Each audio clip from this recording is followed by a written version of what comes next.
देखो, एक चीज हमेशा याद रखनी चाहिए, हर कहानी का सबसे बड़ा टेस्ट होता है उसकी शुरुआत।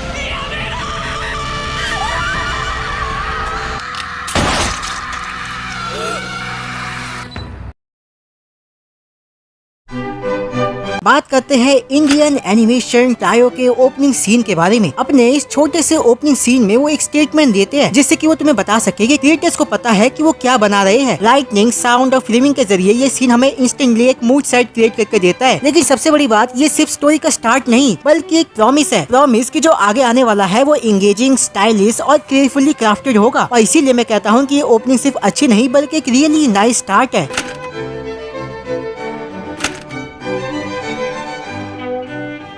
सबसे पहले आते हैं एटमॉस्फेयर और टोन पे। किसी भी शो या फिल्म का सबसे पहला काम होता है अपनी दुनिया को फील करवाना, और टायो के ओपनिंग सीन में एग्जैक्टली वही होता है। अगर तुम लाइटिंग पे ध्यान दोगे तो वो ना तो ज्यादा ब्राइट है और ना ही ज्यादा डल। परफेक्ट बैलेंस जो मूड को मिस्टीरियस और इंगेजिंग बनाता है। बैकग्राउंड म्यूजिक या एम्बियंस भी एकदम केयरफुली प्लेस किया गया है जो सीन को एक डेप्थ देता है। फ्रेमिंग की बात करें तो बता देती है कि क्रिएटर्स डिटेल पे कितना ध्यान दे रहे हैं, क्योंकि वाइड शॉट से एनवायरनमेंट का स्केल दिखाया जाता है। क्लोजअप से हमें कैरेक्टर्स के इमोशंस का टेस्ट मिलता है। मतलब बिना एक भी डायलॉग बोले सीन अपने आप टोन सेट कर देता है। और यही एटमॉस्फेयर हमें बता देता है कि इनकी ये दुनिया कोई रैंडम नहीं बल्कि एक केयरफुली डिजाइन वर्ल्ड है जहाँ पे हर चीज का एक पर्पस है, और वही पर्पस ओपनिंग को इतना पावरफुल बनाता है। वैसे अगर तुम्हें लगता है कि मैं बकवास कर रहा हूँ तो फिर तुम मेरी ये वाली वीडियो देख सकते हो। Now for the most interesting part, visual story telling. देखो, जैसे मैंने अपनी ये वाली वीडियो में कहा था कि विजुअल स्टोरी टेलिंग कितनी इंपॉर्टेंट है, क्योंकि विजुअल स्टोरी टेलिंग तुम्हें डायलॉग्स के बिना भी अगर कैरेक्टर्स और स्टोरी के बारे में कुछ फील करा दे तो समझ लो कि क्रिएटर्स अपना काम सही से कर रहे हैं। जहाँ पे छोटी छोटी चीजें जैसे कैरेक्टर्स के एक्सप्रेशन, चेजिंग सीन या फिर बैकग्राउंड में रखे ऑब्जेक्ट्स, ये सब साइलेंटली हमें हिंट्स देते हैं कि स्टोरी किस डायरेक्शन में जाने वाली है। मतलब इनका एक फंडा है कि वो बिलीव करते हैं कि शो डोंट टेल पे, जहाँ पे वो बहुत सारी डिटेल्स को बस दिखाना चाहते हैं without telling their audience. For example, अगर कोई कैरेक्टर शैडो में ज्यादा दिखाया जा रहा है तो वो इमीडिएटली एक मिस्ट्री क्रिएट करता है, फिर चाहे वो एनवायरनमेंट के जरिए हो या फिर एक ब्रोकन ऑब्जेक्ट या फिर एक एम्प्टी स्ट्रीट के जरिए। सारे इमोशन एक सबटल तरीके से कन्वे करते हैं, क्योंकि टायो वाले हम सबको स्पून फीड नहीं करते बल्कि वो चाहते हैं कि ऑडियंस वो चीज खुद नोटिस करे। अब आती है बात थीम्स और सिंबोलिज्म की। एक स्ट्रॉन्ग ओपनिंग सिर्फ सीन दिखाने के लिए नहीं होता बल्कि वो चुपकर से पूरी कहानी के आइडियाज को हिंट भी करता है, और टायो के ओपनिंग सीन में ऐसा ही फील होता है। कलर्स का यूज नोटिस करो, अगर एक स्पेसिफिक कलर बार बार हाईलाइट किया गया है तो उसका एक सिंबॉलिक मीनिंग हो सकता है। जैसे रेड हो तो डेंजर या फिर पैशन का सिग्नल, ब्लू हो तो कामनेस या फिर सैडनेस। ये सबटल चीजें ही टोन को और डीप बनाती है। और फिर आती है मोटिव्स, जैसे कोई रिपीटेड ऑब्जेक्ट या फिर विजुअल पैटर्न्स जो शायद स्टोरी में आगे वापस से बताया जाए। और यही सब डिटेल एक प्रॉमिस जैसा दिखता है, क्योंकि क्रिएटर्स हमसे कह रही है ध्यान से देखो, हर चीज इंपॉर्टेंट है। मतलब ये सिर्फ एक स्टार्ट नहीं बल्कि एक कोडेड मैसेज है जो आगे अनफोल्ड होगा। अब बात करते हैं एडिटिंग और पेसिंग की। देखो, मैंने विजुअल स्टोरी टेलिंग के बारे में बहुत बात कर ली, लेकिन एक सीन का असली इम्पैक्ट सिर्फ विजुअल से नहीं बल्कि उसके रिदम से भी बनता है। और टायो को अपने सीन में जो एडिटिंग स्टाइल यूज हुई है वो एकदम कंट्रोल्ड और पर्पसफुल लगती है, क्योंकि कट्स का टाइमिंग एकदम सही जगह पे है। ना इतना फास्ट कि तुम्हें कुछ समझ ना आए, ना इतना स्लो कि तुम बोर हो जाओ। और यही बैलेंस ऑडियंस को एंगेज रखता है। जब टेंशन बिल्ड करना होती है तो शॉट्स थोड़ा रुकते हैं, और जब एक्शन या फिर अर्जेंसी दिखानी होती है पेस तेजी से बढ़ जाता है। और बैकग्राउंड साउंड और साइलेंस भी एडिटिंग के साथ एकदम स्मूथली ब्लेंड होते हैं। जैसे कभी कभी एक छोटी सी पॉज या फिर एक छोटा सा सडन कट तुम्हें ज्यादा इम्पैक्ट देता है, और यही रिदमिक लैंग्वेज बन जाती है। विदाउट सेइंग एनीथिंग एडिटिंग तुम्हें फील करा देती है कि सीन कितना इंटेंस होगा। और इसी से पता चलता है कि क्रिएटर्स अपने क्राफ्ट को कितनी सीरियसली लेते हैं। And now for the emotional हो, क्योंकि सच बताऊं तो विजुअल्स, एडिटिंग और थीम्स तभी काम आते हैं जब वो तुम्हें फील करवा सके। So everything has their part, without them it's nothing. जब तुम सीन देखते हो तो तुम्हारे अंदर क्यूरियोसिटी जागती है, ये कैरेक्टर है कौन, इनके साथ होने क्या वाला है। और यही क्यूरियोसिटी तुम्हें अगला सेकंड देखने पे मजबूर करती है, और इसे ही हुक कहते हैं। साथ ही में वो एक सेंस ऑफ टेंशन और मिस्ट्री बिल्ड करते हैं। मतलब तुम्हें एग्जैक्टली सब कुछ समझ नहीं आता, लेकिन तुम्हें लगता है कि कुछ बड़ा होने वाला है, जिसे सिंपल शब्दों में एंटिसिपेशन कहते हैं। और वही एंटिसिपेशन तुम्हें अटैच करवा के रखता है, और यही इमोशनल पुल सबसे बड़ी विक्ट्री होती है। और टायो ने वो काम फर्स्ट इंप्रेशन में ही कर दिया, जो कि सच में मेरे लिए एक परफेक्ट स्टार्ट है।